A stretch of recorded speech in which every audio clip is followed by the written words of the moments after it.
सास लाई शहर की बहू। घोटकपुर गांव में शकुंतला अपने बेटे रितेश के साथ रहती थी। रितेश की अब शादी की उम्र हो चुकी थी। शकुंतला उसके लिए लड़की ढूंढने की तैयारी शुरू कर रही थी, लेकिन शकुंतला की ख्वाहिश थोड़ी ज्यादा ही एक्स्ट्रा थी। रितेश बेटा, मैंने सोच लिया है, मैं तो तेरे लिए शहर की बहू ही लाऊंगी। लेकिन माँ, ये सब। अरे मेरे लाल, तू दिमाग मत लड़ा। तू बस शादी के मंडप में बैठ जाना, बाकी सबकी जिम्मेदारी मेरी। बहुत इतराती है ना गांव की आस पड़ोस की औरतें, मेरी बहू ऐसी है, मेरी बहू वैसी है, ये वो। अब देखना, अपनी इज्जत को बढ़ाने के लिए कैसे मैं एक शहर की बहू को लाती हूँ घर में। ठीक है माँ, वो बात तो समझ में आई, लेकिन आप एक शहर की बहू लाओगी कहाँ से? अरे कविता है ना, मेरे बचपन की सहेली, वो यहीं पर तो रहती थी, इसी गांव में। लेकिन जब वो 20 बरस की हो गई, तब उसके पिताजी को बड़ी नौकरी का बुलावा आया और वो शहर चली गई। उसी की बेटी है मानवी, उसके साथ तेरा ब्याह होगा। मैंने तो बात भी कर ली है और कल शगुन भी भेजूंगी। बचपन की सहेलियां शकुंतला और कविता एक दूसरे को मिलती हैं और दोनों परिवार आपसी सहमति से रितेश और मानवी का रिश्ता पक्का करते हैं और चंद दिनों में रस्मों रिवाजों से उन दोनों की शादी भी हो जाती है। शादी के बाद मुंह दिखाए के दिन गांव की सारी आस पड़ोस की औरतें शकुंतला के घर इकट्ठा हो जाती हैं। चल बहू, अब ना तो अपना ये घूंघट जो है ना, उसे ओढ़ ले और अपने मुंह को छुपा ले। छुपाऊं? लेकिन क्यों? मीन विन कुछ नहीं बेटा, तू वैसा कर जो मैं तुझसे कहती हूँ। अरे अगर तेरा चेहरा नहीं छुपाएगी तो कैसे करेंगे मुंह दिखाई है? शकुंतला मानवी के साथ हॉल में सबके सामने आती है। जब सभी मानवी का चेहरा देखते हैं तो सारे आश्चर्यचकित रह जाते हैं। अरे वाह वाह, क्या बहू लाई हो शकुंतला बहन, एकदम कोहिनूर। हाय, किसी की नजर ना लगे इस कमल से चेहरे को। वाकई में तो बड़ी भाग्यशाली है शकुंतला, जो तेरे घर में एक शहर की बहू आई है। वही तो, रूप रंग और चाल चलन भी कितना सुंदर है मानवी बहू का। पढ़ी लिखी भी है और इतनी होनहार भी। मैंने तुम सबसे कहा था ना कि मेरी बहू लाखों में एक होगी। अरे वादों की बड़ी पक्की है ये शकुंतला। हाँ, मानवी के आने से घर वालों की नजरों में शकुंतला की और भी ज्यादा इज्जत बढ़ जाती है।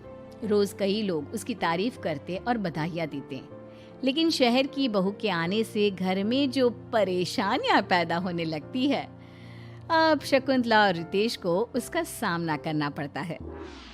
मम्मी जी, ये क्या है यार? क्या है यार मतलब? मैं क्या तेरी यार हूँ क्या? है तमीज वमीज कुछ सिखाई नहीं क्या कविता ने तुझे? आई डोंट नो, आप मॉम को ही फोन करके पूछ लो ना। और वैसे भी आई डोंट थिंक कि मुझे तमीज नाम का कोई सब्जेक्ट था। ओफो, अरे तमीज मतलब मैनर्स, वैल्यूज। ओह अच्छा, ऐसी बात है क्या? खैर ये सब छोड़िए। देखिए, मुझे ना अब कुछ अच्छा नहीं लग रहा है। एक तो ये डब्बा टीवी सेट, इस पे दिन में 10 बार केबल जाती है, ऊपर से घड़े का पानी पी पी कर तो मेरा गला खराब हो जाएगा। और देखो तो, मैंने एक बार सिलबट्टा यूज किया और उसकी वजह से मेरे हाथों में कितने छाले आ गए हैं। ऑलरेडी मेरी स्किन सुपर सेंसिटिव है और ये गर्मी, उफ, ढंग के पंखे तक नहीं है। बूढ़े हो गए हैं दोनों पंखे और रोज कुएं से पानी निकाल निकाल कर तो मैं थक गई हूँ। तो अब हम क्या करें? यही होता है गांव का जीवन।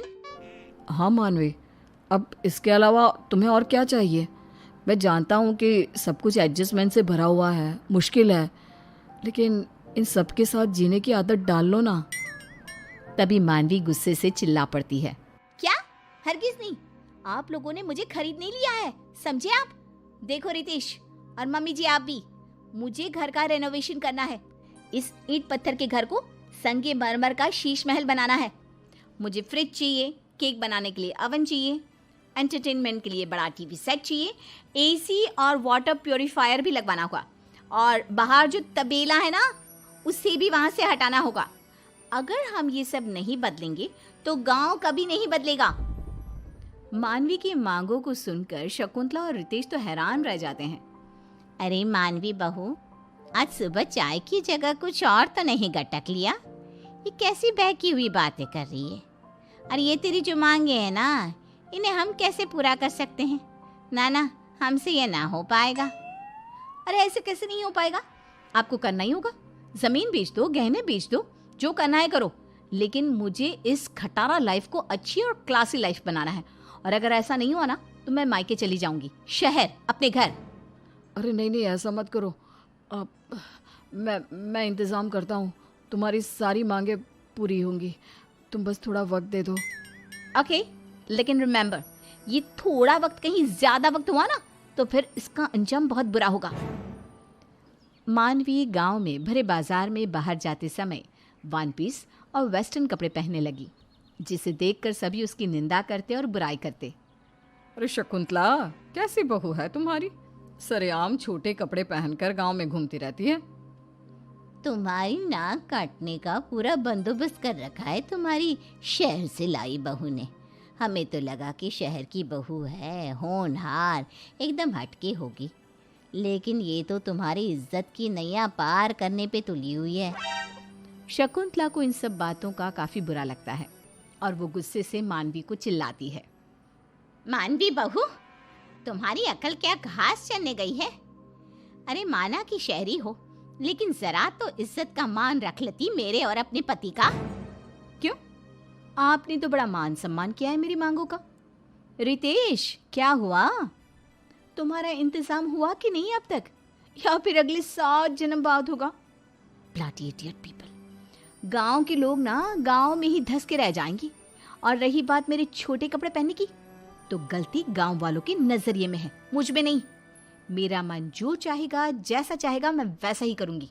ना तो आप मुझे रोक सकती हो और ना ही मैं अपने आप को रोकूंगी। You get that. मानवी अकड़ दिखाकर अपने कमरे में चली जाती है। शकुंतला और रितेश चिंताग्रस्त होकर एक दूसरे को देखते हैं। क्या सोचकर लाई थी इस कलमुही को यहाँ पर, और क्या से क्या हो रहा है? दिन प्रतिदिन मेरे सर का पारा हाई करती रहती है ये बहू। मैं भी तंग आ चुका हूँ। अब इस दलदल से कैसे बाहर निकले माँ? अब तो एक ही उपाय है बेटा। दिन ब दिन मानवी धीरे धीरे पूरे घर को बर्बाद करने लगती है और वो क्लेश के सिवा और कुछ नहीं करती। फिर एक दिन अचानक से रितेश और शकुंतला मानवी के सामने कुछ कागज रखते हैं। अरे ये क्या है? कौन से पेपर्स हैं? अपनी जमीन मेरे नाम कर रहे हो क्या? I knew. आप लोग हो भले ही गांव के, लेकिन पैसा तो जम के भरा पड़ा है आप लोगों की तिजोरी में। वेल, अपनी प्रॉपर्टी मेरे नाम करने के लिए thank you so much Ritesh and mummy ji. अरे बैल बुद्धि, जरा कागजों को हाथ में उठाकर तो देख, खड़े खड़े ही ख्याली पुलाव पका रही है। जब मानवी उन कागजों को अपने हाथ में उठाती है तब वो देखती है कि वो तो तलाक के कागजात हैं। ये क्या? रितेश, तुम मुझे तलाक दे रहे हो? हाँ मानवी, मुझे तुम्हारे साथ और नहीं रहना। तुम माँ की सहेली की बेटी थी। अरे ज़रा तो मान मर्यादा का पालन कर लेती। शहर की बहू हो तो क्या हो गया, शहरी अंदाज में ही गांव की दुनिया को अपना बसेरा बना लेती। लेकिन नहीं, तुमने वैसा नहीं किया। उल्टा तुम तो हमारी ज़मीन के पीछे और अपने स्टैंडर्ड ऑफ लिविंग के बलबूते हमें ब्लैकमेल करने लगी। पता नहीं क्या हो गया था मेरे दिमाग को, जो मैंने तुम्हें अपनी बहू बनाने का सोचा। लेकिन नहीं, आज तुमने मुझे ये सीख दे दी कि बहू चाहे गांव की हो या शहर की, जो लड़की अपनों को स्नेह, प्यार और इज्जत दे, वही एक सर्वगुण संपन्न बहू होती है। व्हाटएवर। अच्छा है, मुझे भी बोर हो रहा था यहाँ पे। अब तो मैं डायरेक्टली एनआरआई से ही शादी करूंगी। लाओ पेपर्स लाओ। मानवी साइन कर देती है और इस तरह सास को अपनी गलत सोच का एहसास हो जाता है और आगे जाकर रितेश की शादी एक सुशील गांव की लड़की से होती है और वो अपना सुखी संसार गुजारते हैं।